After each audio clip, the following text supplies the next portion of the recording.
जैसलमेर की सुनहरी रेत और शांत घास भूमि में एक सुखद आहट सुनाई दी है।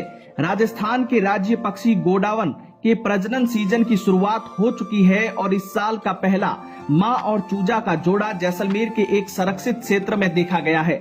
फॉरेस्ट राजस्थान द्वारा सुरक्षित की गई इस घास भूमि में ये दुर्लभ दृश्य कैमरे में कैद किया गया है। गौरतलब है कि गोडावन की गिनती दुनिया के सबसे संकटग्रस्त पक्षियों में होती है।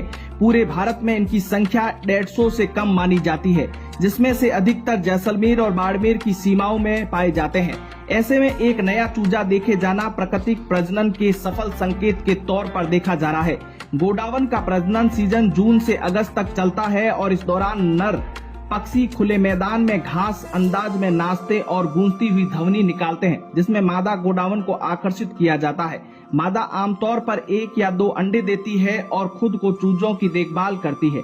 वन विभाग के द्वारा इस प्रजनन को सुरक्षित बनाने के लिए मानव हस्तक्षेप रोकने, चराई नियंत्रित करने और बिजली की हाई टेंशन लाइनों को भूमिगत करने के लिए ठोस कदम उठाए जा रहे हैं। जैसलमेर स्थित गोडावन ब्रीडिंग सेंटर में कृत्रिम प्रजनन चूजों की देखभाल भी की जा रही है, लेकिन इस बार ये प्राकृतिक जोड़ा उम्मीद की नई किरण लेकर आया है।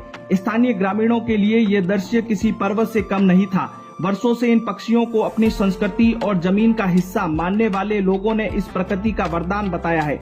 कई स्थानों पर ये पक्षी अब जैव पर्यटन का केंद्र बनता जा रहा है, जिससे न सिर्फ गोडावन का संरक्षण मिलेगा बल्कि स्थानीय रोजगार को भी बढ़ावा मिलेगा।